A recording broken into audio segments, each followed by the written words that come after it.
Assalamualaikum warahmatullahi wabarakatuh. Perkenalkan, nama saya Kartika Triwayuningrum, CGP Angkatan 9, dan sebagai ibu PP saya adalah Ibu Ani Ida Fauziah, dan sebagai fasilitator saya adalah Ibu Nailatul Mufidah. Dan berakhlak mulia, berkebinekaan global, gotong royong mandiri, kreatif dan bernalar kritis.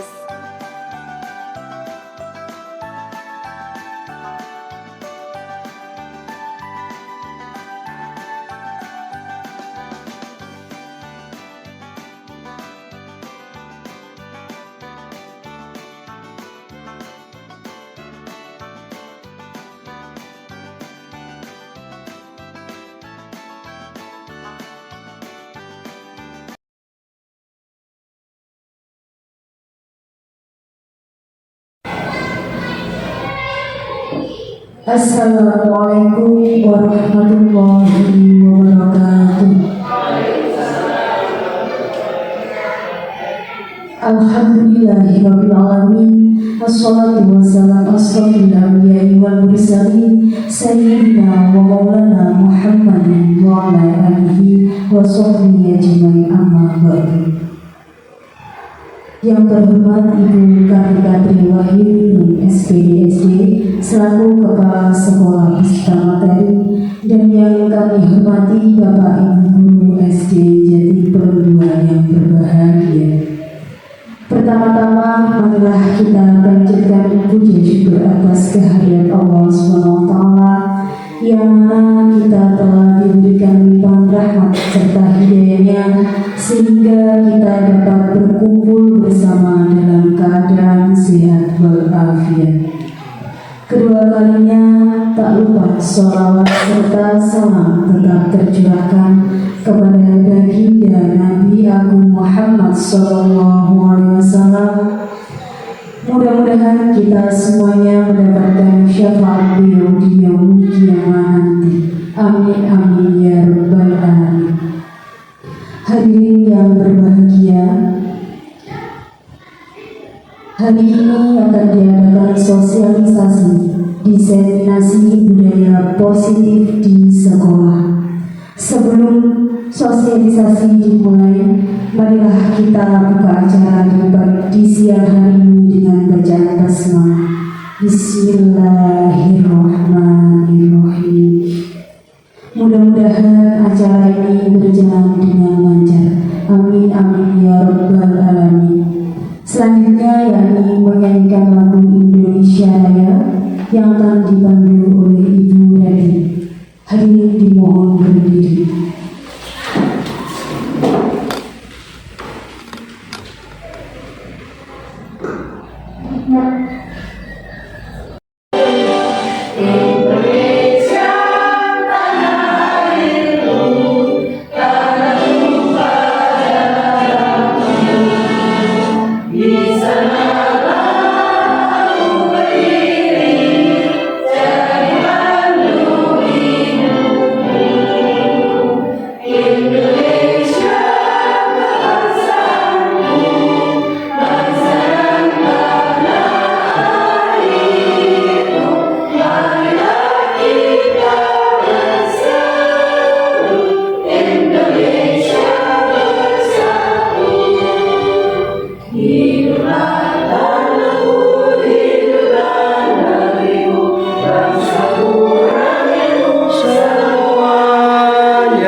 Hadirin dimohon duduk kembali.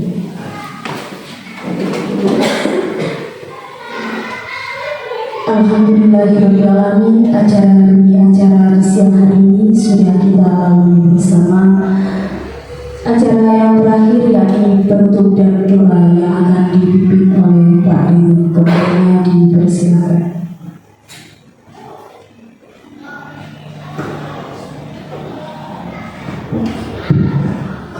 Assalamualaikum warahmatullahi wabarakatuh.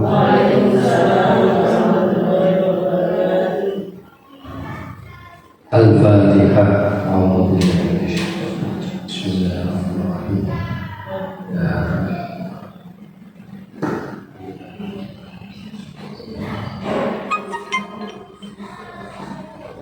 أعوذ بالله من الشيطان الرجيم. بسم الله الرحمن الرحيم. حمد الشاكرين حمدا دائما حمدا يوافي نعمه ويكافي مزيدا. يا ربنا لك الحمد كما ينبغي لجلال وجهك الكريم وعظيم سلطانك. اللهم صل على سيدنا محمد صلاة تنجينا بها من جميع الأهوال والآفات وتقضي لنا بها جميع الحاجات وتطهرنا بها من جميع السيئات وترفعنا بها عندك على الدرجات وتبلغنا بها أقصى الغايات من جميع الخيرات في الحياة بعد الممات. اللهم إنا نسألك السلامة في الدين وعافية في الجسد وزيادة في العلم وبركة في الرزق وتوبة قبل الموت ورحمة عند الموت ومغفرة بعد الموت. اللهم هون علينا في شكرات الموت ونجنا من النار والعفو عند الحساب. ربنا آتنا في الدنيا حسنة وفي الآخرة حسنة وقنا عذاب النار. سبحان ربك رب العزة عما يصفون وسلام على المرسلين والحمد لله رب العالمين. بسم الفاتحة.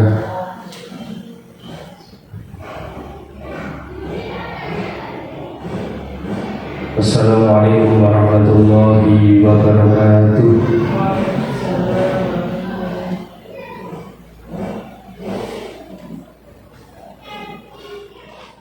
Dilanjutkan untuk sosialisasi kegiatan diseminasi budaya positif di sekolah yang akan disampaikan oleh Ibu Kartika Triwahyuni SPDSD. Kepadanya dipersilakan.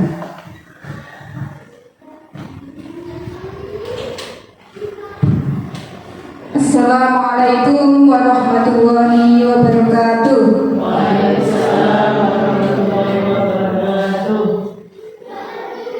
Salam guru penggerak, tergerak, bergerak, menggerakkan. Monggo nggih, sareng-sareng nggih. Guru penggerak, tergerak, bergerak, menggerakkan. Terima kasih Bapak Ibu guru semuanya nggih. Kali ini saya akan mendesiminasi budaya positif di sekolah. Ya, saya Kartika Triwahyuni, calon guru penggerak angkatan 9. Next.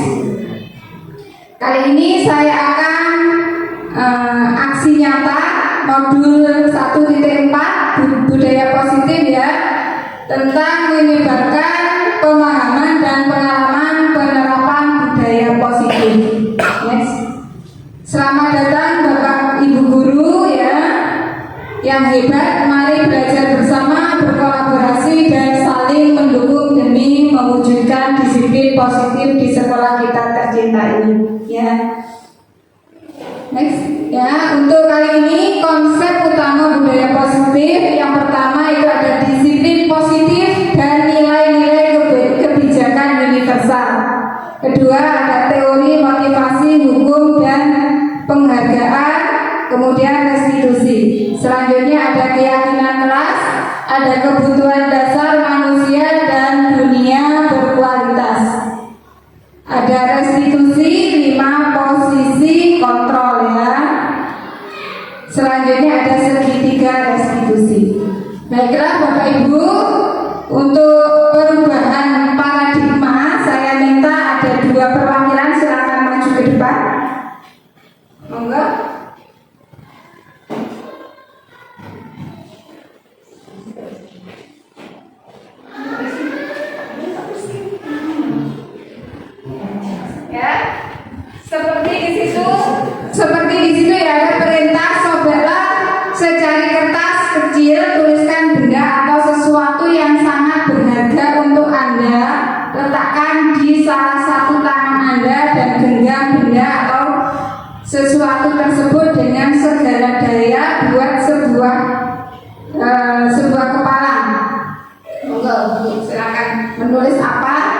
mungkin ada rahasia cinta atau apa boleh ditulis.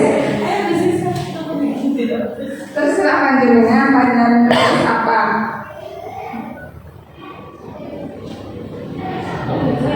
Ya, rahasia panjenengan bisa. Menuliskan rahasia panjenengan bisa biar tidak diketahui orang lain ya. Kemudian untuk teman Anda yang B akan mencoba dengan sekuat tenaga dengan berbagai cara untuk meminta Anda memberikan benda tersebut. Apa yang terjadi? Siapa yang punya kontrol? Coba sekarang satu lagi. Silakan membuka tangannya Bu Dwi.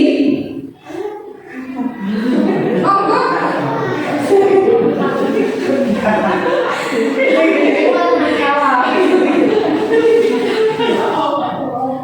Jangan genggam,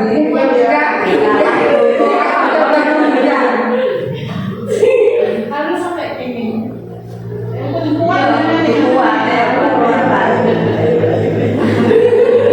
Ya sudah, terima kasih, silakan. Next speaker.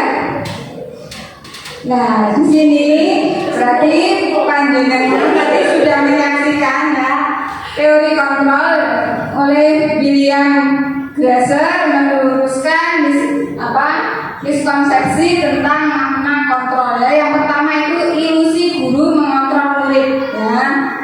Tuh ya, misalnya tadi panjenengan menggenggam sesuatu ya, tapi kalau milik panjenengan itu kalau dipaksa orang lain untuk dibuka kan tidak boleh ya, karena itu berarti yang mengontrol itu diri panjenengan sendiri ya, bukan orang lain gitu ya.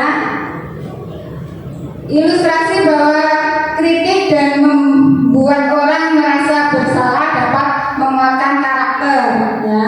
Misalkan panjenengan ada kritikan atau apa, itu akan membuat karakter panjenengan lebih kuat ya. Ilusi bahwa semua penguatan positif ya, termasuk penghargaan, bujukan terus menerus efektif dan bermanfaat ya. Selanjutnya ada ilusi bahwa orang dewasa memiliki hak untuk memaksa. Selanjutnya nah, ini untuk perubahan paradigma stimulus respon kepada pendekatan teori kontrol. Itu yang pertama itu ada stimulus respon dan teori kontrolnya ya. Stimulus respon yang pertama di sini ada kita mencoba mengubah orang agar berpandangan sama dengan kita. Ini stimulus responnya. Tapi dalam teori kontrolnya itu kita berusaha memahami pandangan orang lain tentang dunia kita ya. Selanjutnya ada perilaku buruk dilihat sebagai suatu kesalahan. Untuk teori kontrolnya semua perilaku memiliki tujuan ya. Semua perilaku itu memiliki tujuan ya. Mesti panjenengan biasanya modus-modus ya, ada tujuannya kan gitu ya. Orang lain bisa mengontrol saya, itu stimulus responnya. Tapi untuk teori kontrolnya hanya ada yang bisa mengontrol diri Anda. Itu siapa?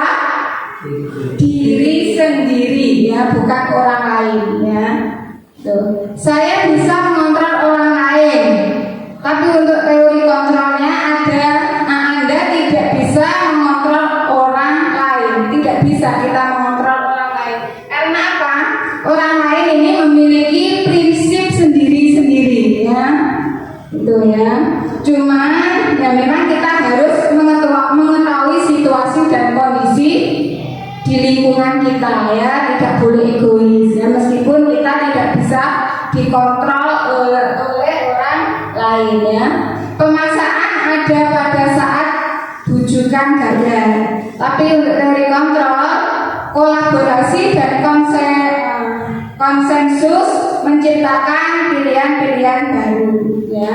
Ada model berpikir menang kalah. Kalau di teori kontrol itu model berpikir menang-menang, jadi tidak ada yang dikalahkan ya.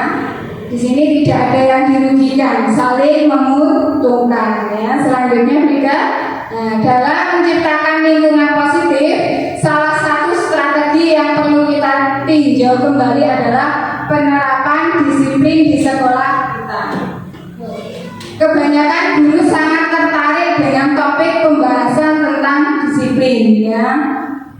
Mereka berpendapat bahwa kalau saja anak-anak bisa disiplin, pasti mereka akan bisa belajar. Benar apa salah Bapak Ibu? Benar ya. Para guru juga berpendapat bahwa mendisiplinkan anak-anak adalah bagian yang paling menantang dari pekerjaan mereka ya, karena memang mendisiplinkan murid itu sangat sulit ya. Tetapi kita harus selalu berusaha. Apa itu disiplin? Napa Bapak Ibu? Next. Ya. Makna disiplin di sini itu yang pertama berasal dari bahasa Latin ya, disiplin ya, artinya belajar. Jadi disiplin itu sebenarnya kita melakukan pembelajaran, belajar ya. Betul. Kemudian ada disiplin diri, membuat orang menggali potensinya menuju sebuah tujuan apa yang dia hargai ya. Selanjutnya ada dengan kata lain, seorang yang memiliki disiplin diri berarti mereka bisa bertanggung jawab terhadap apa yang dilakukannya, karena mereka mendasarkan tindakan mereka pada nilai-nilai kebajikan universal ya.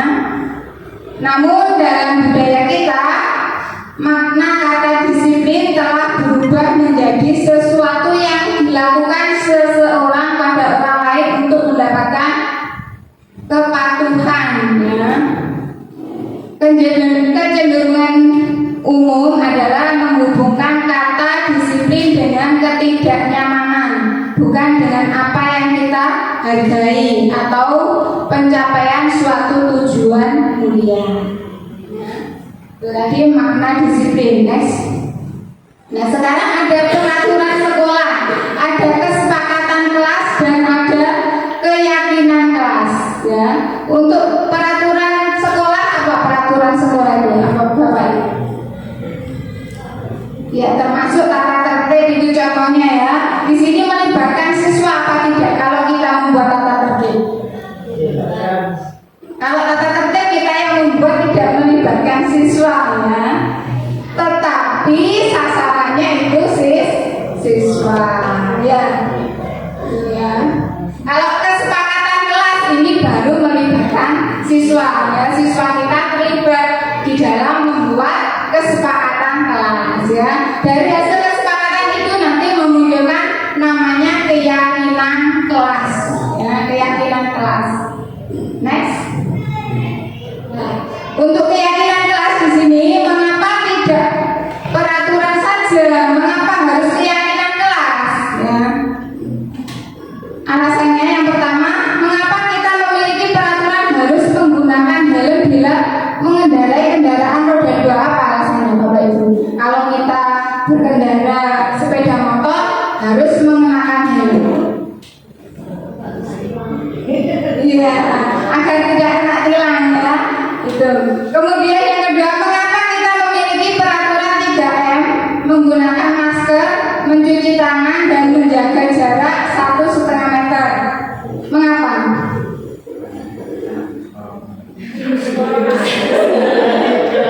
Ya, agar kita terhindar dari virus ya atau penyakit. Itu. Nah, selanjutnya ada mengapa kita memiliki peraturan harus datang tepat waktu pada saat bekerja? Mengapa? Kenapa kita kok harus datang tepat waktu? Rasanya biar nggak merah. Ya, berarti semuanya itu ada tujuannya, ya. Semua itu ada tujuannya. Untuk mendukung motivasi intrinsik, kembali ke nilai-nilai atau keyakinan-keyakinan lebih menggerakkan seseorang dibandingkan mengikuti serangkaian peraturan-peraturannya. Jadi kalau keyakinan itu lebih mengena ke dirinya sendiri, ya. Ada kesadaran dari dirinya sendiri. Kalau hanya peraturan itu, ya ibaratnya pakai helm takut ditilang gitu, itu namanya peraturannya. Tapi kalau dari kesadarannya sendiri, keyakinan sendiri, memakai helm itu memang kebutuhan, memang harus dilindungi, ya terutama kepala kita saat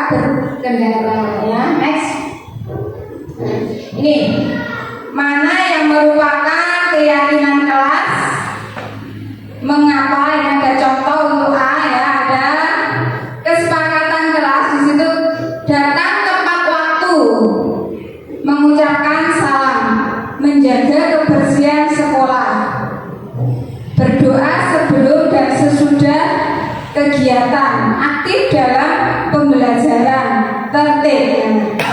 Ini kesepakatan kelas ini kita bandingkan dengan kesepakatan kelas untuk yang B. Ya, di situ ada kami guru dan murid yang saling menyayangi. Ya, di sini ada saling menyayangi. Ya, di situ ada apa? Berarti tidak ada yang dirugikan ya karena saling menyayangi. Ya, kemudian kami murid yang bersemangat belajar. Semangat belajar ini berarti semuanya itu memiliki semangat, harus memiliki semangat ya, tidak hanya salah satu apa saja ya. Kami murid yang peduli dengan teman-teman, jadi semuanya peduli, saling peduli ya, tidak ada yang didiskriminasikan ya. Itu berarti keyakinan kelas yang tepat itu ya bagian B ya. Next. Sekarang ada langkah-langkah membuat keyakinan kelas. Bapak Ibu, saya harapkan nanti setelah mendapatkan materi dari saya ini nanti bisa membuat keyakinan kelasnya dari kesepakatan yang dibuat dengan murid-muridnya. Yang pertama, berdiskusi memunculkan peraturan-peraturan yang perlu diatasi warga kelas ya. Ditaati oleh warga kelasnya. Panjenengan bisa menanyakan ke siswa panjenengan ya untuk membuat peraturan dulu. Peraturan apa yang dia inginkan ya, yang mereka inginkan. Kemudian yang kedua, mengubah peraturan-peraturan menjadi kalimat yang lebih positif. Misalkan ya, tidak boleh terlambat. Ini kan dari kalimat yang negatif ya, diubah menjadi kalimat yang positif. Berarti bagaimana? Harus datang tepat waktu ya. Tuh. Mengidentifikasi peraturan-peraturan menjadi nilai-nilai kebajikan atau keyakinan kelas ya. Seperti tadi, berarti ada apa tadi yang untuk keyakinan bagian yang B? Ada saling menyayangi, yaitu termasuk contoh dari nilai-nilai kebajikan atau keyakinan kelas ya. Selanjutnya yang nomor 4 itu berdiskusi mengenai gambaran perilaku yang mencerminkan keyakinan kelas. Kelima, berdiskusi mengenai peran seluruh warga kelas ya. Warga kelas harus semuanya berperan ya. Selanjutnya yang nomor 6, meninjau ulang keyakinan kelas dari waktu ke waktu. Jadi keyakinan kelas tersebut harus kita tinjau seberapa efektif untuk anak-anak ya dalam kehidupannya sehari-hari ya. Next. Nah, sekarang ini ada peraturan dan keyakinan kelas atau nilai kebajikan yang dituju ya. Seperti peraturan selalu kembalikan buku ke tempatnya. Ini berarti dia mencerminkan nilai apa? Nilai kebajikannya, tanggung jawab ya. Kemudian ada peraturan dilarang mengganggu orang lain. Keyakinannya apa? Keyakinan kelas di sini menghormati orang lain dan diri sendiri ya. Jadi di sini saling ya. Tidak hanya orang lain tetapi juga dirinya sendiri ya. Selanjutnya ada peraturan hadir di sekolah 15 menit sebelum pembelajaran dimulai. Untuk keyakinan kelasnya berarti menghormati orang lain ya, komitmen pada tujuan atau berkomitmen ya. Selanjutnya ada peraturan dilarang melakukan kekerasan. Nah, nilai kebajikannya apa? Keselamatan ya, menghormati orang lain, itu nilai kebajikannya. Kalau ada peraturan lagi dilarang menggunakan narkoba, berarti di sini hubungannya dengan apa? Kesehatan ya. Berarti keyakinan kelas atau nilai kebajikan itu dalam bidang kesehatan ya. Peraturan berikutnya ada bergantian atau menunggu giliran ya. Berarti Berarti keyakinan kelasnya apa Bapak Ibu? Menghormati orang lain atau kesabaran. Ya. Selanjutnya ada peraturan gunakan masker. Ya, berarti di sini untuk nilai kebajikannya kesehatan ya atau keselamatan. Ya. Selanjutnya ada peraturan jangan berlari di kelas atau koridor. Ya. Keyakinan kelas di sini termasuk yang apa? Keselamatan ya, keamanan. Gitu. Dari sini ada yang ditanyakan Bapak Ibu? Tidak ya, tapi jelas untuk peraturan dan keyakinan kelas. Silakan. Nah, sekarang untuk teori motivasi, hukuman dan penghargaan, kemudian ada restitusi. Next. Teori motivasi, ya, perilaku manusia itu ada yang pertama ada motivasi eksternal ya, berarti dari luar. Yang pertama untuk menghindari ketidaknyamanan atau hukuman. Itu biasanya ada pertanyaan apa yang akan terjadi apabila saya tidak melakukannya, ya. Itu dikatakan kepada dirinya sendiri. Berarti di sini ada motivasi eksternalnya, ya. Selanjutnya yang kedua untuk mendapatkan imbalan dari orang lain. Ya, ini motivasi eksternal juga ya, karena dia berharap ada imbalannya, ada pamrihnya dari orang lainnya. Tuh apa yang akan saya dapat apabila saya melakukannya? Ya. Tuh, selanjutnya ada motivasi internal atau tujuan disiplin positif ya. Yang ketiga itu untuk menghargai diri sendiri menjadi insan sesuai harapan kita. Saya akan menjadi orang yang seperti apa bila saya melakukannya ya. Ini motivasi internal ya, dari dirinya sendiri. Ini yang paling baik ya, berarti memiliki kesadaran terhadap dirinya sendiri ya. Kalau misalkan dari eksternal itu mesti hanya sementara saja ya, misalkan saya disiplin datang tidak terlambat, mudah-mudahan saya nanti TPP-nya cepat cair gitu ya. Itu berarti eksternal ya, tidak dari dirinya sendiri. Tetapi kalau panjenengan motivasinya dari dalam dirinya sendiri, berarti saya memang harus datang tepat waktu ya, karena semua yang kita lakukan ini akan kita pertanggungjawabkan kepada yang di atas ya. Next. Nah, merdeka. Menurut Ki Hajar Dewantara, merdeka itu apa? Apa merdeka tahu Ibu? Merdeka itu artinya tidak hanya terlepas dari perintah ya, akan tetapi juga cakap buat memerintah diri sendiri ya. Itu merdeka, namanya merdeka menurut Ki Hajar Dewantara ya. Selanjutnya tindakan terhadap suatu pelanggaran pada umumnya berbentuk hukuman. Ya kan tidak Bapak Ibu? Biasanya kalau siswa kita melanggar suatu aturan biasanya mendapatkan hukuman ya, atau konsekuensi ya. Dalam kegiatan ini akan diperkenalkan program disiplin positif yang dinamakan restitusi ya. Restitusi. Next, apa itu restitusi? Ya, restitusi adalah proses menciptakan kondisi bagaimana murid untuk memperbaiki kesalahan mereka ya, sehingga mereka bisa kembali pada kelompok mereka dengan karakter yang lebih kuat ya. Tuh. Selanjutnya restitusi juga merupakan proses kolaboratif yang mengajarkan murid untuk mencari solusi untuk masalah mereka.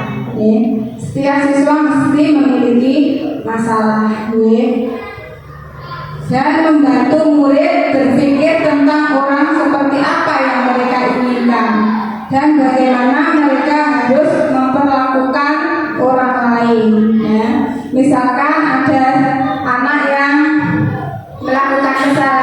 kita sebenarnya tidak boleh langsung menjudge dia ya sebagai anak yang salah ya, tetapi kita harus melihat dulu ya, anak ini melakukan hal tersebut karena apa ya.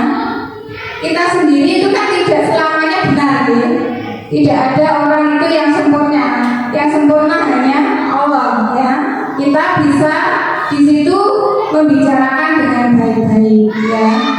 Kalau anak ini kita omongin dengan baik-baik akan tersentuh hatinya, ini akan memunculkan motivasi dari dalam dirinya sendiri. Akhirnya anak itu dengan kesadarannya sendiri dia tidak akan mengulangi hal yang salah ya. Itu next. Nah, sekarang perbedaan hukuman, konsekuensi dan restitusi ya. Sebelum itu monggo semuanya silakan berdiri dulu.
Terima kasih Bapak Ibu. Mudah-mudahan sebenarnya tadi membuat kita kembali tidak ngantuk. Guru penggerak, bergerak, menggerakkan. Baik, next ya.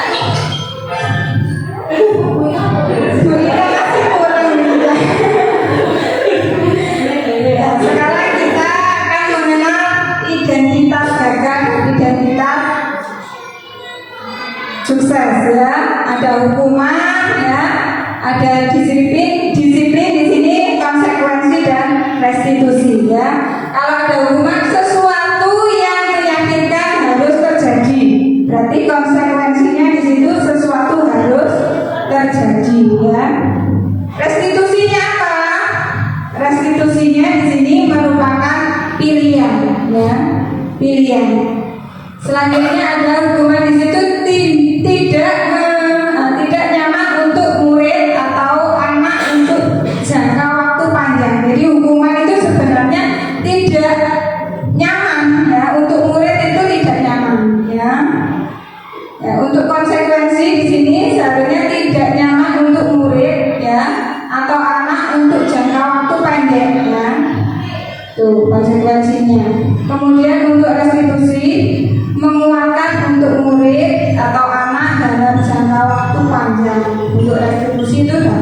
menguatkan anak dalam jangka waktu yang panjang ya. Karena apa? Dia timbul motivasi dari dalam dirinya sendiri, bukan paksaan. Kalau hukuman tadi kan bisa juga itu paksaan ya. Jadi motivasi eksternal ya. Kalau restitusi ini motivasi internal dari dalam dirinya sendiri. Selanjutnya ada hukuman itu bisa menyebabkan murid atau anak belajar menyembunyikan kesalahan ya. Seperti peserta didik kita ya. Kalau dia melakukan kesalahan, dia berani mengakui apa tidak? Tidak ya, karena takut dihukum ya. Konsekuensinya di sini murid atau anak belajar taat peraturan. Kalau konsekuensi berarti di situ dia itu murid tersebut itu belajar taat peraturan ya. Kalau kita membuat konsekuensinya, misalkan ada pelanggaran ini, dia harusnya seperti ini ya, itu akan belajar akan taat peraturan ya. Restitusi di sini itu murid akan belajar memecahkan masalah ya. Misalkan dia memiliki kesulitan apa atau problem apa, itu bisa menemukan solusinya ya. Misalkan dia terlambat ke sekolah, tidak langsung kita harus menjaktis dia, menghukum dia, tidak boleh ya.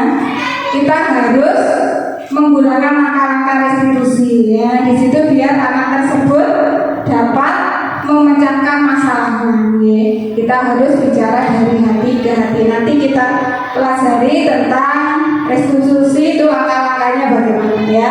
Selanjutnya hukuman itu mencoba mengontrol anak dengan penguatan negatif ya, dengan penguatan negatif ya, membayar impas kesalahan ya. Misalkan kalau hukuman ya, anak ini melakukan kesalahan langsung diberi hukuman ya. Hukumannya misalkan lari di lapangan ya. Ini sebenarnya anak itu tidak akan jerah, akan timbul apa anak tersebut dendam ya. Aku dulu pernah disuruh lari dengan Pak Rizky sampai saya keliling gitu ya. Misalkan seperti itu ya. Ini kalau konsekuensi, misalkan dia melakukan kesalahan, dia akan mencoba mengontrol anak dengan penguatan positif. Ini untuk konsekuensi ya. Selanjutnya ada restitusi. Di situ anak paham bahwa dirinya sendiri yang memegang atau pegang kendali kontrol terhadap dirinya sendiri, yaitu restitusi. Diharapkan kita dalam memecahkan masalah anak-anak itu menggunakan langkah-langkah restitusi ya. Next speaker. Next saja. Ya. Di sini untuk hukuman atau konsekuensi. Coba yang pertama, murid diminta untuk push up 15 kali karena tidak menggunakan masker ke sekolah. Ini hukuman atau konsekuensi? Hukuman ya. Kemudian lari mengelilingi lapangan basket 2 kali karena terlambat hadir di sekolah. Hukuman ya Bapak Ibu. Selanjutnya ada mencatat 100 kali di dalam buku kalimat saya tidak akan terlambat lagi. Ini termasuk hukuman atau konsekuensi? Hukuman ya. Ada lagi menggantikan kertas tugas teman yang telah dicoret-coret. Konsekuensi atau hukuman? Konsekuensi ya. Konsekuensi berarti dia akan bertanggung jawab ya. Selanjutnya membersihkan tumpahan air di meja tulis karena tersenggol pada saat belajar. Konsekuensi ya. Murid disuruh untuk bertelanjang kaki seharian di sekolah karena tidak mengenakan sepatu hitam. Hukuman atau konsekuensi? Hukuman ya. Selanjutnya ada lari mengelilingi lapangan basket 2 kali karena terlambat 10 menit untuk pelajaran PJUK. Hukuman atau konsekuensi? Konsekuensi ya Bapak Ibu ya. pada waktu olahraga mesti 10 menit itu ada pemanasan ya. Karena dia terlambat, dia harus melakukan pemanasan sendiri ya. Jadi itu termasuk konsekuensi. Ya, kita coba untuk cek juga ya konsekuensi ya yang lari mengelilingi lapangan basket 2 kali karena terlambat 10 menit untuk pelajaran PJOK ya. Tapi jangan banyak-banyak di Paris ini, nanti 10 kali anak-anak jadi hukuman itu ya, bukan konsekuensi lagi ya. Monggo next speaker. Nah, dihukum oleh penghargaan. Maksudnya di sini pengaruh jangka pendek dan jangka panjangnya ya. Yang pertama, penghargaan efektif jika kita mengingatkan seseorang melakukan sesuatu yang kita inginkan dalam jangka waktu pendek. Kemudian ada jika kita menggunakan penghargaan lagi dan lagi, maka orang tersebut akan bergantung pada penghargaan yang diberikan dan kehilangan motivasi dari dalam serta menjadi tidak menyadari tindakan baik yang kita lakukan ya. Misalkan ya, di situ kita menyuruh anak atau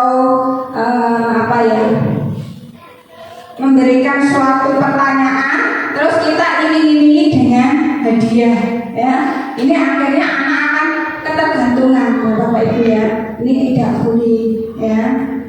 Tidak boleh seperti itu. Berarti di situ kita juga menanamkan ke dalam dirinya itu untuk apa?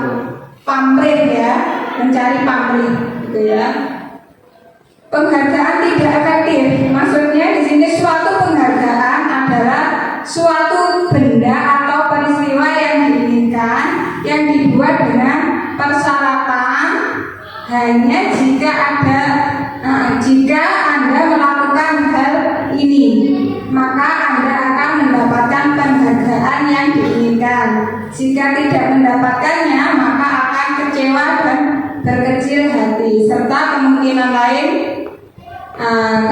lain kali tidak akan berusaha sekeras sebelumnya ya. Ini penghargaan itu berarti tidak efektif ya. Dia akan selalu tergantung ya, maksudnya seperti itu ya. Dia berusaha bisa itu karena ada suatu penghargaan, itu tidak boleh Bapak Ibu ya. Memang kita sulit untuk menanamkan kepada diri anak itu ada motivasi dari dalam dirinya sendiri, itu sulit, tapi kita harus mencobanya. Penghargaan mengurangi ketepatan ya. Penghargaan menurunkan kualitas. Maksudnya di sini mereka yang tidak menerima penghargaan terus berupaya mengasah diri menjadi lebih baik ya. Penghargaan menghukum. Penghargaan menghukum ya, menghukum di sini mereka yang tidak mendapatkan penghargaan. Jika suatu penghargaan diharapkan namun Anda tidak mendapatkannya, Anda akan merasa dihukum ya. Misalkan ada peserta didik kita untuk tanding ya, dia kalah, dia dalam dirinya mesti merasa terhukum. Kenapa saya kok tidak bisa menang ya. Tuh. Penghargaan itu bisa merusak hubungan ya. Maksudnya di sini ketika seseorang diberi penghargaan atau dipuji di depan orang banyak, maka yang lain akan merasa iri dan sebagian dari mereka akan tidak menyukai orang yang diberikan penghargaan tersebut ya. Ini tidak boleh ya, memberikan penghargaan, tapi di situ tujuannya itu membuat orang lain ini itu tidak boleh ya. Penghargaan menciptakan persaingan dan persaingan menciptakan kecemasan ya. Akhirnya dia cemas ya. Kenapa aku gak bisa ya. Mereka yang percaya bahwa mereka tidak memiliki kesempatan untuk mendapatkan penghargaan akan berhenti mencoba. Akhirnya dia akan malas. Aku itu penghargaan, itu hadiah. Ya misalkan seperti itu, dia akan malas ya. Penghargaan mematikan kreativitas. Penghargaan itu bisa mematikan kreativitas anak. Ya. Motivasi dari dalam diri. Jika kita memberikan penghargaan kepada seorang anak pada saat dia sedang merasa bangga dengan pencapaiannya sendiri, maka kita akan mengambil kegembiraan yang saat itu sedang dirasakan secara alamiah ya. Misalkan dia mendapatkan nilai yang baik ya. Mendapatkan nilai yang baik, kita memberikan ucapan selamat ya. Itu kan termasuk penghargaan juga kan. Dia akan merasa termotivasi dari dalam dirinya sendiri ya. Next, sekarang ada 5 kebutuhan dasar manusia. Kebutuhan dasar manusia di sini yang pertama itu ada kebutuhan bertahan hidup ya. Maksudnya apa? Kebutuhan bertahan hidup adalah kebutuhan yang bersifat fisiologis ya, untuk bertahan hidup, misalnya kesehatan, rumah, dan makanan ya. Ini kebutuhan bertahan hidup. Komponen psikologis pada kebutuhan ini meliputi kebutuhan akan perasaan aman ya. Selanjutnya ada kesenangan ya, kebutuhan untuk merasa senang ya.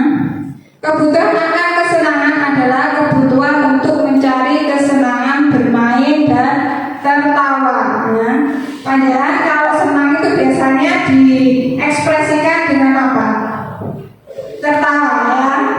Tertawa. Ini pelajaran di kelas 2 kalau nggak salah ya, biar ada ekspresi ya, perasaan itu ada di kelas 2. Penguasaan atau kebutuhan pengakuan atas kemampuannya, itu maksudnya kebutuhan ini meliputi keinginan untuk dianggap berharga ya, dianggap berharga, bisa membuat perbedaan, bisa membuat pencapaian ya, kompeten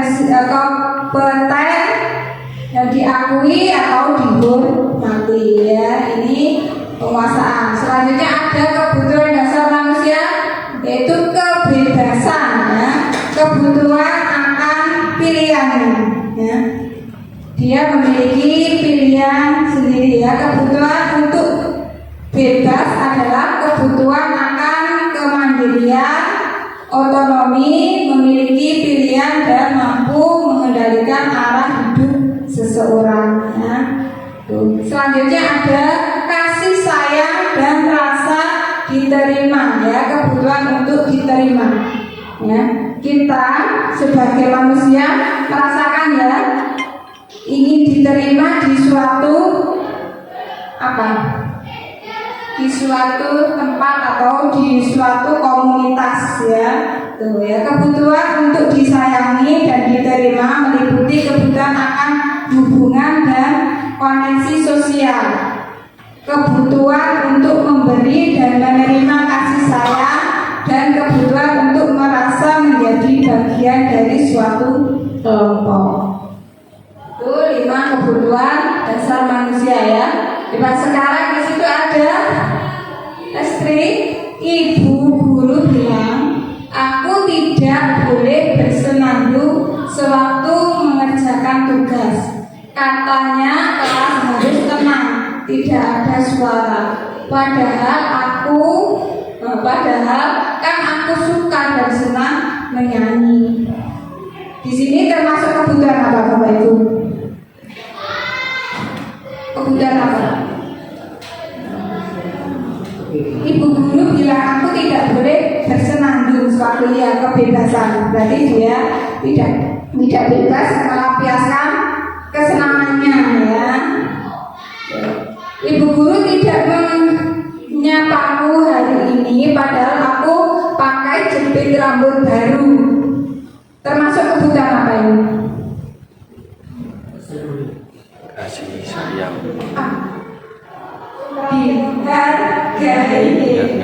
Iya.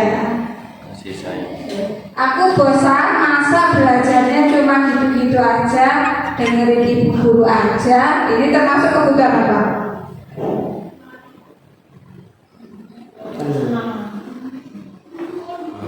Termasuk kebutuhan apa? Praktika. Nah, kebutuhan apa itu? Tahan. Iya, ya kesenangan ya, kebutuhan dasar manusia terkait dengan kesenangan. Aku sebel, gambarku tidak rapi, malah ibu guru menunjuki ke teman-temanku di depan kelas. Berarti dia malu ya di situ. Berarti kebutuhan akan apa di sini?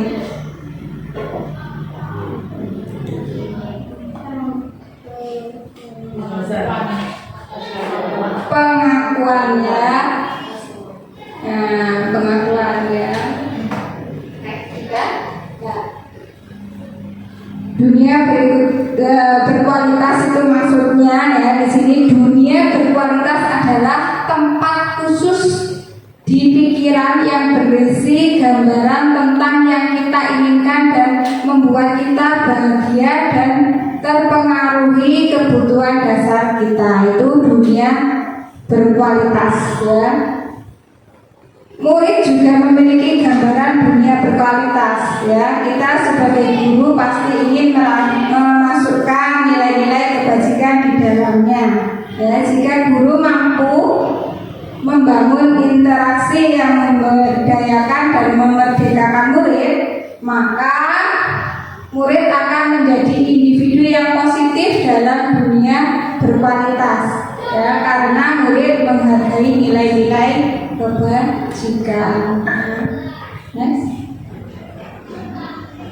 Nah, di sini ada 5 posisi kontrol sebagai seorang guru, yaitu ada penghukum, ada guru itu pembuat merasa bersalah, ya, ada sebagai teman. Posisi selanjutnya ada pemantau, ada juga yang menjadi manajer, ya. Di sini manajer tidak hanya kepala sekolah, panjenengan sebagai guru itu juga bisa menjadi manajer, ya. Sekarang untuk motivasi yang guru berbuat, penghukum ya, misalkan disuruh menghardik, menunjuk-nunjuk, menyakiti, menyindir, ini perbuatan guru yang menghukum ya. Kalau perbuatan merasa bersalah, di situ berceramah dan mengatakan apa itu? Seharusnya kamu itu begini-begini ya. Tuh ya, ibu kecewa dengan kamu karena kamu kok begini gitu ya. Itu berarti di situ pembuat merasa bersalah. Ya, siswa tersebut merasa bersalah. Kok aku disalahkan? Kok guruku kecewa, kenapa ya? Kemudian ada guru itu bisa memposisikan sebagai teman ya, membuat alasan-alasan untuk muridnya ya, misalkan sampean kayak gini ya, seperti ibaratnya kita berteman itu ya. Tuh. Selanjutnya ada guru itu memposisikan sebagai pemantau ya, menghitung dan mengukur ya. Misalkan guru itu melihat anak ini kok seperti ini berarti beliau itu sebagai pemantau ya. Tapi kalau manajer, sebagai manajer mengajukan pertanyaan ya, pertanyaan untuk mencari informasi dari permasalahan yang dihadapi oleh siswa ya. Jadi kita itu tidak boleh langsung anak ini seperti ini, tidak boleh ya, harus kita tanya terlebih dahulu ya, alasannya dia melakukan itu karena apa ya. Sekarang guru berkata, kalau kamu tidak melakukannya, awas ya, rasakan. Ini berarti guru itu sebagai memposisikan diri sebagai penghukum ya.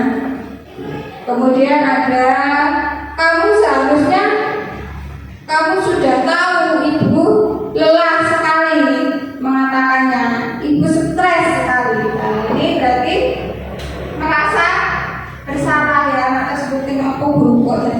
stres ya, itu merasa bersalah. Berarti ini juga tidak baik sebenarnya kalau kita memposisikan guru sebagai pembuat merasa bersalah ya.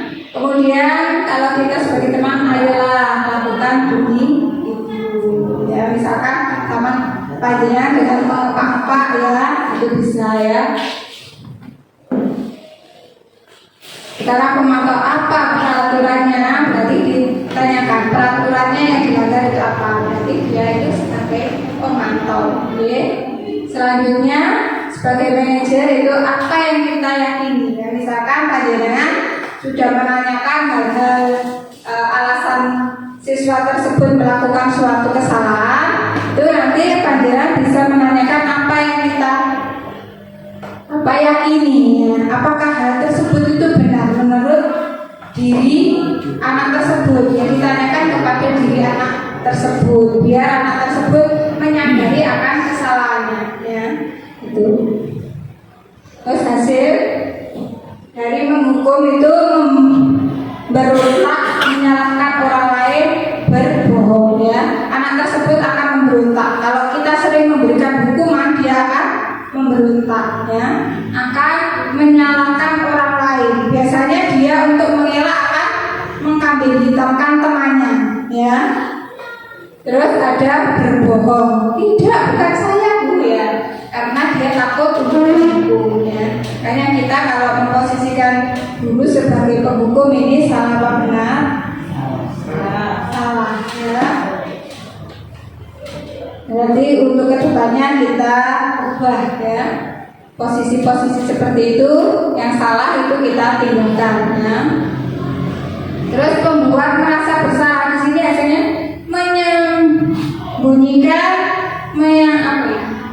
menyangkal dan berbohong ya. Selanjutnya untuk hasil pada posisi teman, ketergantungan ya, ini juga tidak baik ya. Kalau kita memposisikan guru sebagai teman terus menerus itu juga tidak baik ya. Akhirnya anak akan lama ya, istilah kita itu akan lama. Terus akhirnya tidak punya ungguh-ungguh dengan kita ya. Itu. Untuk pemantau menyesuaikan diri bila diawasi. Dia itu menyesuaikan diri hanya ketika guru mengawasinya saja ya, hanya mengawasinya saja. Setelah itu dia akan apa kalau guru sudah lewat? Akan melanggar lagi, akan membuat kesalahan lagi ya itu. Tapi pada waktu kita memposisikan sebagai manajer itu menguatkan pribadinya ya. Dia itu bisa kuat kalau kita memposisikan sebagai manajer ya. Dari alasan-alasan tadi akhirnya dia itu berpikir kesalahan tersebut itu seharusnya bagaimana, ini akan menimbulkan atau membuat dalam dirinya itu ada penguatan diri ya. Tuh, selanjutnya ada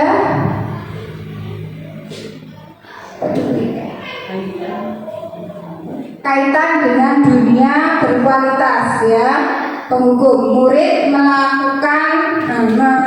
meletakkan guru di luar dunia berkualitas ya, karena menganggap guru itu jahat ya. Jadi dunianya itu kayaknya gak ada kualitasnya gitu ya.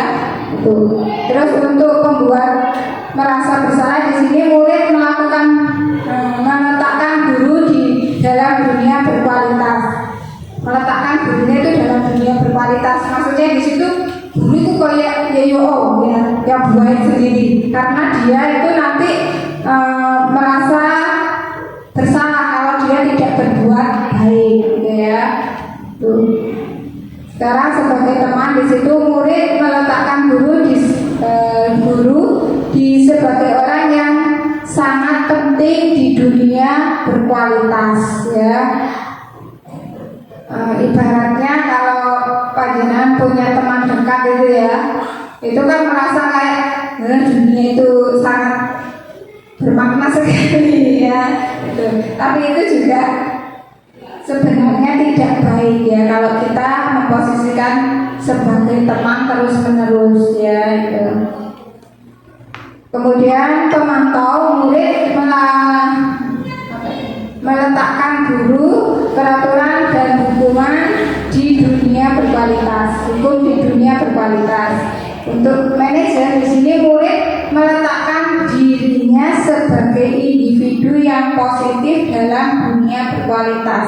Jadi tidak menempatkan gurunya tetapi pada dirinya sendiri. Ya berarti dirinya ini nanti akan menjadi anak yang berkualitas, gitu ya. Murid berkata, biarkan saja, nanti juga marah-marah lagi. Tanggapan murid itu biasanya seperti itu kalau guru memposisikan dirinya sebagai penghukum ya. Akhirnya dia tidak akan menghiraukan lagi ya. Terus untuk membuat merasa bersalah, maafkan saya, karena dia merasa bersalah itu berarti dia itu memiliki perkataan kepada guru atau rasa kepada guru itu penyesalan ya, akhirnya meminta maaf ya. Guru memposisikan dalam teman ya. Di sini saya pikir bapak atau ibu teman saya, ternyata begitu. Ya, ini kalau kita misalkan tidak sebagai temannya lagi, itu dia akan merasa seperti itu. Makanya kita tidak boleh ya menganggap siswa itu sebagai teman, itu tidak boleh ya. Maksudnya di sini tidak boleh itu secara terus menerus ya, tidak boleh. Akhirnya anak tersebut akan merasa seperti itu ya. Pemantau, berapa banyak bintang yang saya harus peroleh, berapa halaman yang harus saya tulis ya, itu pemantau. Misalnya di sini anak diberikan suatu penghargaan ya, atau anak tersebut disuruh untuk melakukan sesuatu karena melakukan sesuatu hal ya. Manajer, bagaimana caranya saya bisa memperoleh keadaan ya? Berarti di sini dia itu memiliki solusi dari permasalahan sendiri ya, memperoleh solusi dari permasalahan sendiri ya. Sekarang untuk dampak pada murid, kalau penghukum di situ mengulangi kesalahan, dia akan mengulangi kesalahan lagi ya. Pembuat merasa bersalah, merasa rendah diri ya, karena dia merasa bersalah terus menerus, akhirnya dia merasa rendah diri ya.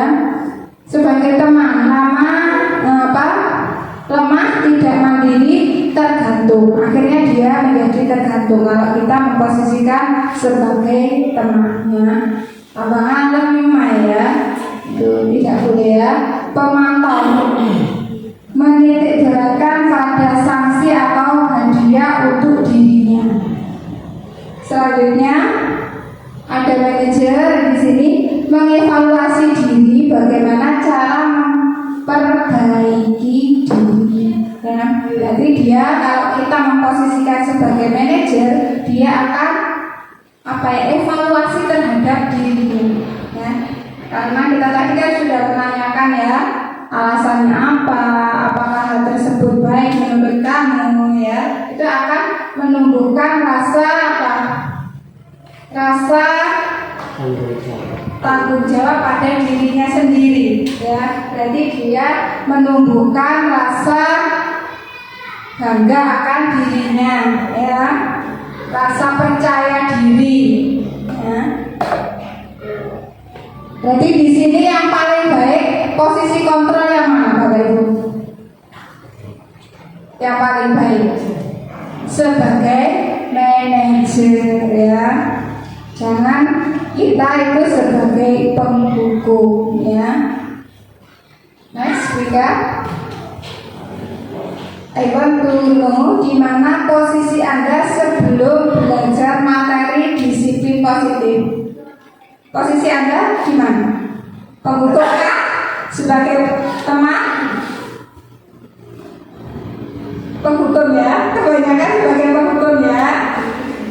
Ya, saya dulu juga seperti itu ya. Sebelum memperoleh materi tentang ini, saya juga merasa sebagai penghukum ya. Bagaimana perasaan Anda saat itu? Perasaan Anda bagaimana? Perasaan Bapak Ibu bagaimana saat menjalani posisi sebagai penghukum misalnya? Tidak pernah.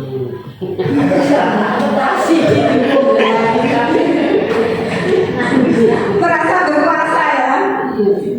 Makanya itu tidak baik ya. Next. Dan sekarang penerapan restitusi. Ya. Silakan dilihat ya. Nah, silakan disimak video tersebut ya. Salam berbahagia Ibu dan Bapak Guru hebat. Pada video kali ini kita akan membahas tentang salah satu program disiplin positif yang diterapkan di lingkungan sekolah yang dikenal dengan nama restitusi.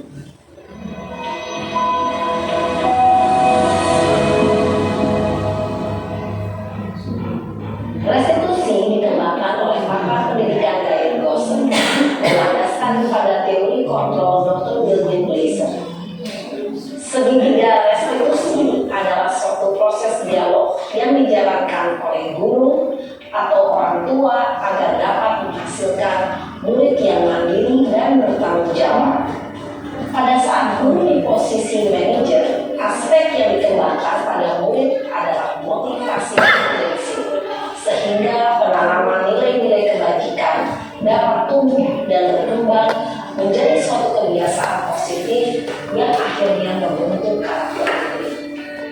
Proses dialog ini terdiri dari 3 langkah yang digambarkan pada ketiga sisi pada segitiga restitusi.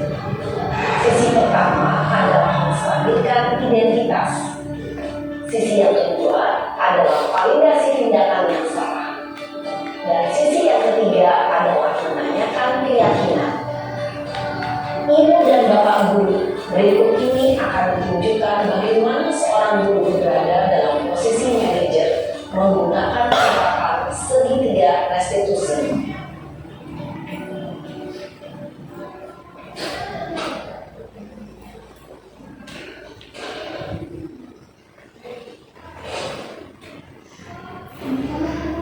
Siang Sarah.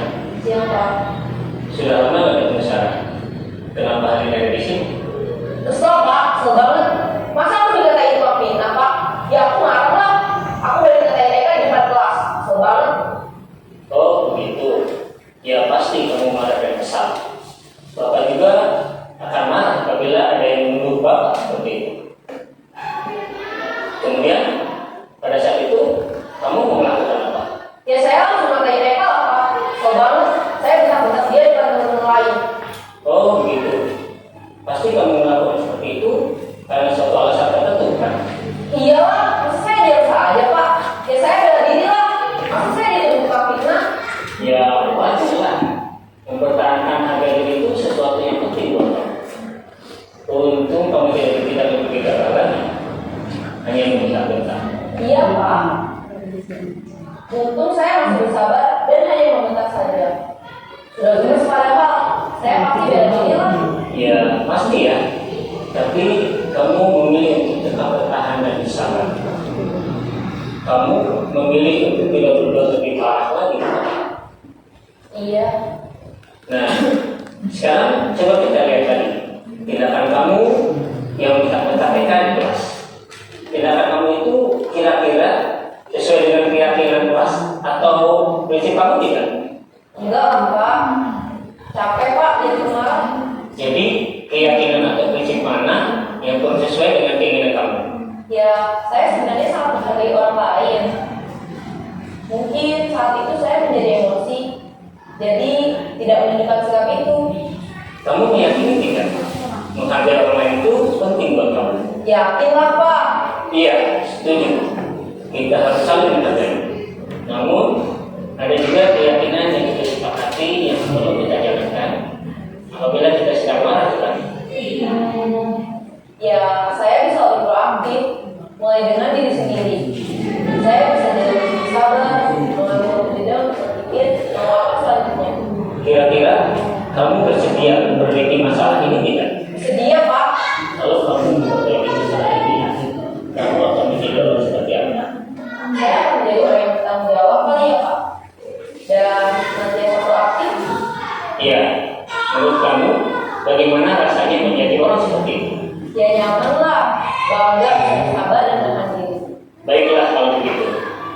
kita pikirkan bagaimana memperbaiki masalah ini.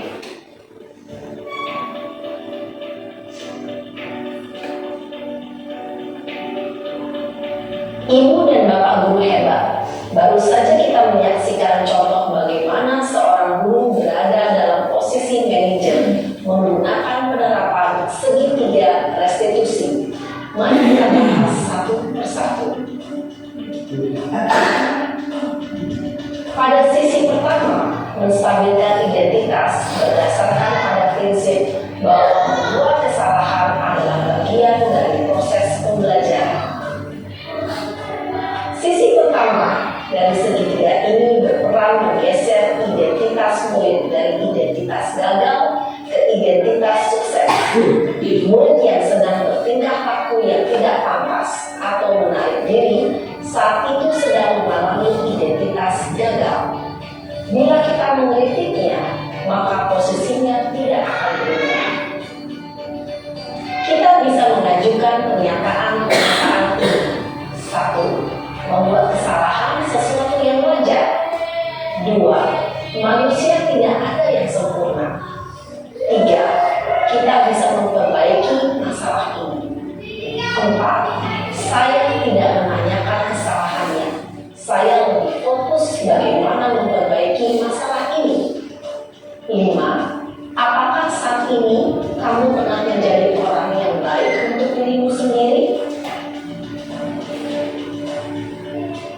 Pada sisi kedua, validasi tindakan yang salah berlandaskan pada prinsip bahwa setiap perilaku berupaya memenuhi suatu kebutuhan tertentu. Guru yang telah memahami teori kontrol akan bergeser dari pemikiran stimulus respon menjadi proaktif dan mencoba untuk mengenali tujuan dari perilaku murid. Mengenali dan mengakui kebutuhan murid ini dapat memperbaiki hubungan dengan murid tersebut. Pernyataan atau pertanyaan bisa disampaikan dengan nada suara tidak menghakimi atau memojokkan, sehingga dapat mengembalikan murid pada posisi positif. 1. Kamu bisa saja bertindak lebih gegabah lagi dari ini. 2. Kamu bukan melakukannya tanpa suatu alasan tertentu. 3. Kamu melakukannya karena mempertahankan sesuatu yang penting bagimu. 4. Mungkin kamu bisa mempelajari suatu perilaku baru yang lebih efektif. Bersediakah kamu mempelajarinya? Selanjutnya, kita akan simak sisi terakhir, yaitu menanyakan keyakinan. Teori kontrol menyatakan bahwa pada dasarnya kita termotivasi secara intrinsik. Pada saat perilaku yang salah telah divalidasi dan identitas sukses telah stabil, maka murid telah siap menaikkan keyakinan-keyakinannya dengan tindakannya yang salah dan pemikirannya telah bergeser ingin menjadi orang yang dituju. Pertanyaan-pertanyaan ini dapat mengaitkan keyakinan-keyakinan yang dianut murid. 1. Sebagai keluarga atau kelas, apa yang kita yakini? 2. Nilai-nilai apa yang telah kita sepakati? 3. Seperti apa gambaran sebuah kelas yang ideal bagi kami? 4. Kamu ingin menjadi orang seperti apa?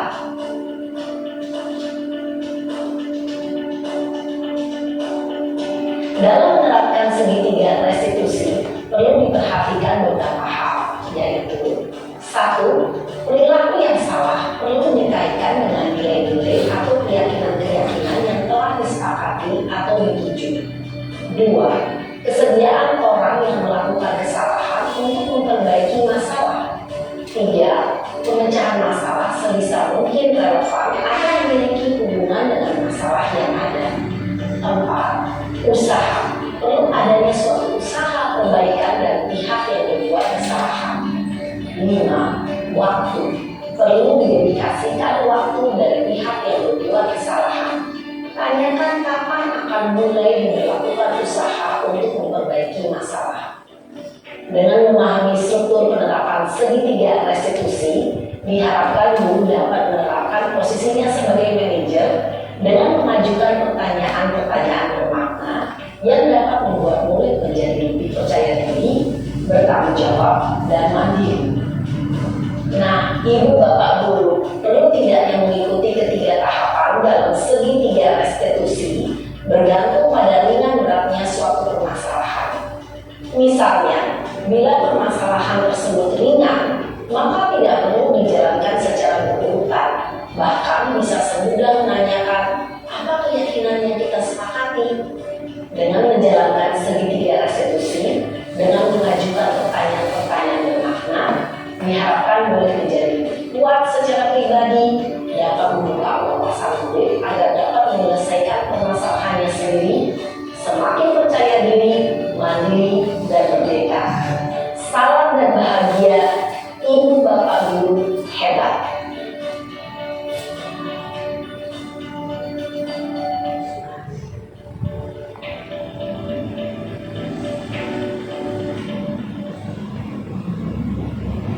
Demikian itu penjelasan terkait dengan segitiga restitusinya.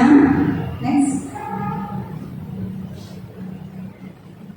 Di sini ada 9 ciri-ciri restitusi. Ya, yang pertama, bukan untuk menebus kesalahan, namun untuk belajar dari kesalahan. Ini ya ciri restitusi. Yang kedua, memperbaiki hubungan. 3, tawaran bukan paksaan. Ya. Tadi dicontohkan apa yang akan kamu lakukan setelah ini. Berarti menawarkan suatu langkah yang harus diambil oleh anak, ya, oleh siswa, ya, tidak memaksakannya. Di situ ada tawarannya. Yang keempat, restitusi menuntut untuk melihat ke dalam dirinya. Seperti tadi kan ada pernyataan apakah hal tersebut sesuai dengan keyakinan kelasmu, ya. Ini. Yang keenam, restitusi diri adalah cara yang paling baik untuk memperbaiki diri. Ya. 7, restitusi fokus pada karakter bukan tindakan. Berarti di sini cenderung menanamkan ke karakter peserta didik, ya, ke murid, ya, ke diri siswa tersebut, ke kita, ya. Tuh. Restitusi fokus pada solusi. Ya. Di sini dapat menemukan suatu cara, ya, agar anak tersebut tidak mengulangi kesalahan yang sama. Ya. 9, restitusi mengembalikan murid yang berbuat salah pada kelompoknya. Dia bisa kembali lagi ke kelompoknya tanpa merasa ada ganjalan, tidak enak hati, karena dia memiliki komitmen dalam dirinya sendiri untuk berubah menjadi yang lebih baik, tidak karena paksaannya. Tadi kan ditanyakan apa yang harus kamu lakukan. Nah, berarti kan dia memiliki komitmen dalam dirinya sendiri, gitu ya. Jadi dia bisa kembali lagi ke kelompoknya, kembali ke komunitasnya tanpa merasa ada kesalahan, tapi dia akan berusaha untuk memperbaiki, ya, karena dia memiliki komitmen dalam dirinya sendiri, gitu ya. Tidak ada paksaan perubahannya. Selanjutnya, ya, di sini segitiga restitusi yang pertama tadi sudah dijelaskan untuk menstabilkan identitas. Langkah yang kedua, validasi tindakan yang salah. Ya, kamu tentu punya alasan mengapa melakukan itu ya, itu pertanyaan untuk memvalidasi tindakan yang salah. Ya, berarti menanyakan alasan-alasannya. Ya, adakah cara yang lebih efektif untuk mendapatkan apa yang kamu butuhkan? Ya, di situ anak itu diberi kebebasan untuk mengambil keputusan sendiri, ya, mengambil keputusan sendiri, tetapi dengan bantuan Bapak Ibu guru. Gitu. Selanjutnya langkah ketiga, menanyakan keyakinan kelas. Ya, keyakinan kelas apa yang telah kita sepakati? Makanya tadi di awal kita butuh membuat keyakinan kelas ya. Kamu ingin menjadi orang yang seperti apa? Ya, kalau dia ditanya seperti itu, dia akan berpikir ya, saya menginginkan orang seperti apa ya. Akhirnya timbul dalam dirinya sendiri itu keinginan untuk menjadi lebih baik ya. Tidak ada ya orang yang ingin menjadi jelek, itu tidak ada ya. Selanjutnya, nah, menstabilkan identitas ini untuk membuat murid yang merasa gagal karena berbuat salah menjadi positif terhadap dirinya ya. Dia memiliki semangat lagi ya untuk berubah ke hal yang lebih baik. Di sini perkataan guru berkata berbuat salah itu hal yang manusiawi ya. Di sini anak akan merasa dirinya itu tidak dihakimi ya. Terus tidak ada manusia yang sempurna ya. Bapak Ibu juga berbuat salah. Kita pasti bisa menyelesaikan permasalahan ini ya. Bapak Ibu tidak tertarik untuk mencari tahu siapa yang benar, siapa yang salah. Bapak Ibu lebih tertarik untuk menyelesaikan masalah ya.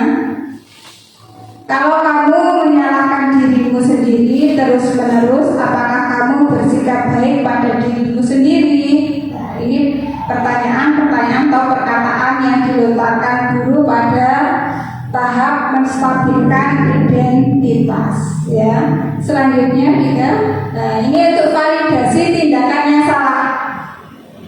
Membuat murid mengenali basic need atau kebutuhan yang ingin dipenuhinya ketika melakukan kesalahan itu. Pada dasarnya setiap tindakan manusia tujuannya adalah memenuhi basic need atau kebutuhan dasar ya. Apakah itu power, penguasaan, freedom, kebebasan, love and belonging, itu diterima, fun ya, kesenangan atau survival, bertahan hidup ya. Tuh, guru di sini bisa menanyakan atau berkata ya, kamu bisa saja kan melakukan hal yang lebih buruk, tapi kamu tidak melakukannya kan. Nah ini anak itu merasa berarti perbuatannya tadi itu tidak 100% salah ya, tidak 100% salah, tetapi dia akan berpikir untuk memperbaikinya ya. Berarti di sini dia tidak merasa disalahkan ya, tetapi dia memiliki inisiatif seharusnya apa yang dia lakukannya. Kamu pasti punya alasan mengapa melakukannya ya. Apa yang penting bagi kamu? Nah ini anak akan berpikir ya. Kamu boleh tetap berusaha menjaga sikap itu, tetapi tambahkan sikap yang lain, yang baru ya, yang bisa mengubah dirinya lebih baik ya. Maksudnya di situ, maukah kamu belajar cara lain untuk mendapat yang kamu butuhkan tanpa harus memukul? Nah, misalkan tadi anak berbuat keras ya, melakukan pukulan ya. Tuh nanti kalau ditanyakan ke anak akan menjawab dengan alternatif yang lain ya. Mungkin tidak dipukul, mungkin dengan cara yang lain ya, tidak dengan cara kekerasan. Maksudnya di situ seperti itu ya. Apakah kamu bisa melakukan dengan lebih baik besok lagi? Ya, berarti kedepannya apakah anak tersebut bisa melakukan hal yang lebih baik ya. Ini ditimbulkan dari dalam dirinya anak tersebut ya. Kemudian yang ketiga itu menanyakan keyakinan ya. Maksudnya murid melihat kesalahannya dihubungkan dengan nilai-nilai kebajikan yang diyakininya, mendasari manusia berinteraksi dengan orang lain ya. Itu guru bisa menanyakan apa nilai yang kita percaya di kelas atau sekolah kita, atau juga bisa bertanya nilai-nilai kebajikan atau keyakinan apa yang telah kita sepakati ya. Kelas yang ideal itu seperti apa sih?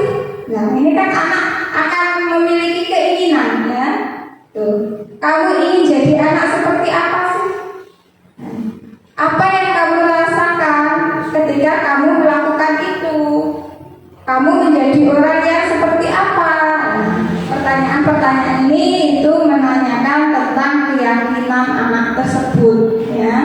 Nice. Ya.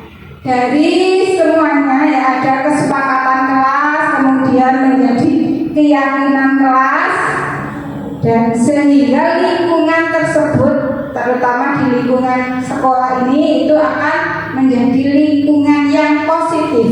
Kalau semuanya itu bisa terwujud ya, sehingga budaya positif di lembaga kita atau sekolah kita ini akan terwujud, ya. Demikian yang bisa saya sampaikan. Mungkin ada pertanyaan, monggo. Tidak ada. Kalau tidak ada, mungkin ada yang memberikan refleksi terhadap penjelasan saya hari ini. Monggo, tidak? Refleksi. Ada bagaimana tanggapannya terhadap materi yang telah saya sampaikan? Tanggapan saya untuk materi pada hari ini, ya pada hari ini materinya sangat bagus sekali, terutama untuk menghadapi siswa. Bagaimana menghadapi siswa yang cenderung melakukan kesalahan, yaitu dengan cara menjadi manajerial tadi, kemudian dan untuk melakukan itu kita bisa melakukan dengan cara restitusi. Terima kasih. Terima kasih. Yang lain nanti bisa mengaplikasikan ya, jika menemui permasalahan siswa kita melakukannya dengan segitiga restitusi ya, langkah dan 3 tadi ya. Kalau misalkan masalah tersebut itu tidak terlalu berat ya, tidak harus sesuai 3 langkah itu ya. Demikian yang bisa saya sampaikan. Kurang lebihnya saya mohon maaf ya seikhlas-ikhlasnya.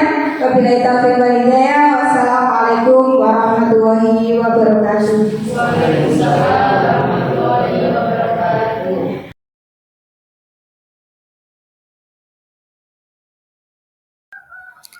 Adapun langkah-langkah segitiga restitusi, yang pertama yaitu menstabilkan identitas, 2. Validasi tindakan yang salah, 3. Menanyakan keyakinan. Baiklah, di sini saya akan mendemonstrasikan langkah-langkah segitiga restitusi. Pada kasus yang pertama yaitu Meta sangat marah ketika penghapusnya dipinjam oleh Ahmad, karena dia tidak terima dengan sikap Ahmad yang suka meminjam alat tulisnya. Meta marah dan tidak sengaja menendang meja Ahmad. Baiklah, mari kita saksikan demonstrasi segitiga restitusi pada kasus yang pertama. Selamat menyaksikan. Assalamualaikum Bu. Waalaikumsalam. Silakan Bu Mita.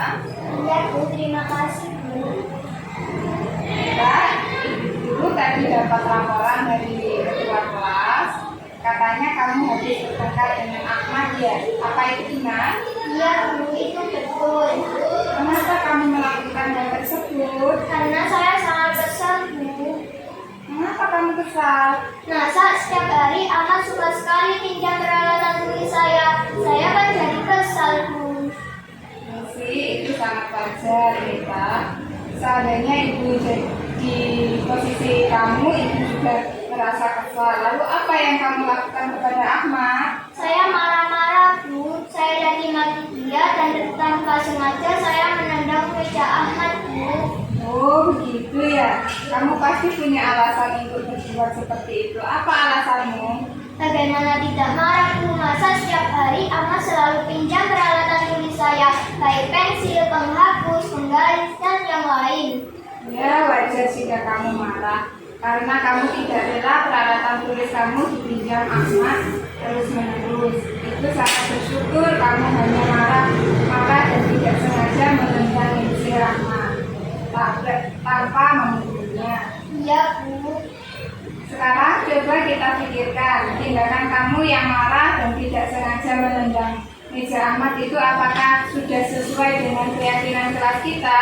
Tidak sesuai, Bu. Menurut kamu keyakinan kelas apa yang sudah kamu langgar? Kasih sayang dan saling menghormati sesama teman, Bu. Nah, itu betul sekali, Meta. Menurut kamu kasih sayang dan saling menghormati sesama teman itu penting apa tidak? Penting sekali, Bu, karena dapat menciptakan suasana yang aman dan nyaman, Bu. Baik, jika itu sangat penting, keyakinan apa yang harus kamu lakukan saat sedang marah? Harus lebih sabar, Bu. Baik, Meta, sekarang apakah kamu bersedia untuk memperbaiki kesalahan yang sudah kamu lakukan? Iya, Bu, saya bersedia. Apa yang harus kamu lakukan?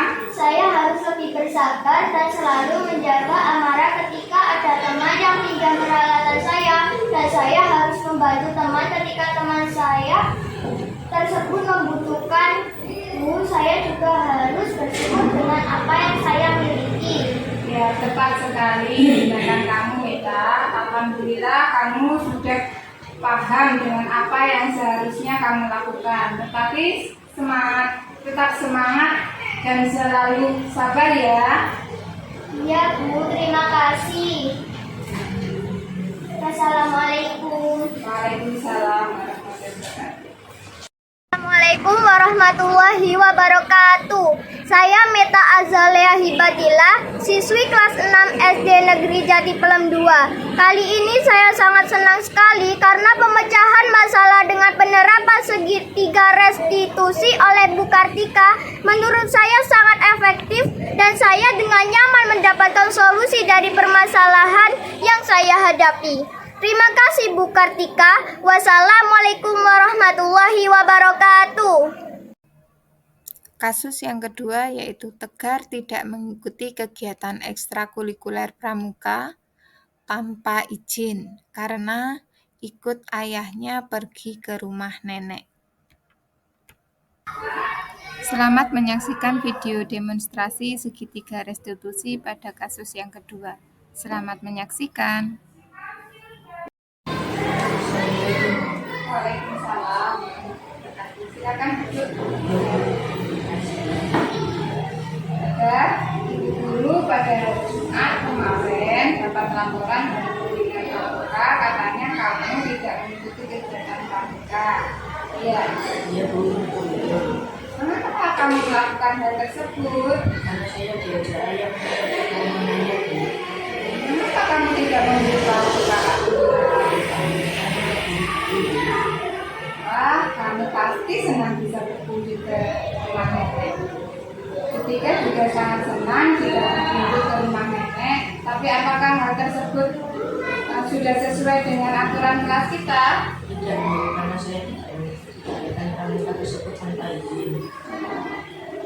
Sekarang coba kita pikirkan, tindakan kamu itu apakah sudah sesuai dengan keyakinan kelas kita? Tidak sesuai, Bu. Menurut kamu, keyakinan kelas apa yang sudah kamu langgar? Mengikuti kegiatan sekolah, Bu. Kira-kira apa yang bisa kamu lakukan agar kamu bisa memanfaatkan apa yang sudah kamu yakini? Meminta izin lebih dulu, apakah tidak membina pramuka, Bu. Mungkin ada yang lain? Itu untuk mengikuti kegiatan sekolah dulu, baru ikut ke rumah nenek. Baik, Tegar. Sekarang apakah kamu bersedia untuk memperbaiki kesalahan yang sudah kamu lakukan tersebut? Iya, Bu, saya bersedia. Apa yang harus kamu lakukan? Saya harus mengikuti kegiatan sekolah dulu. Sekarang kamu boleh masuk kelas. Iya, Bu, terima kasih. Waalaikumsalam. Warahmatullahi wabarakatuh. Saya Tegar Juna Adriansa, siswa kelas 6 SD Negeri Jati Pelem 2. Kali ini saya sangat senang sekali karena pemecahan masalah dengan penerapan segitiga restitusi oleh Bu Kartika menurut saya sangat efektif dan saya dengan nyaman mendapatkan solusi dari permasalahan yang saya hadapi. Terima kasih Bu Kartika. Wassalamualaikum warahmatullahi wabarakatuh.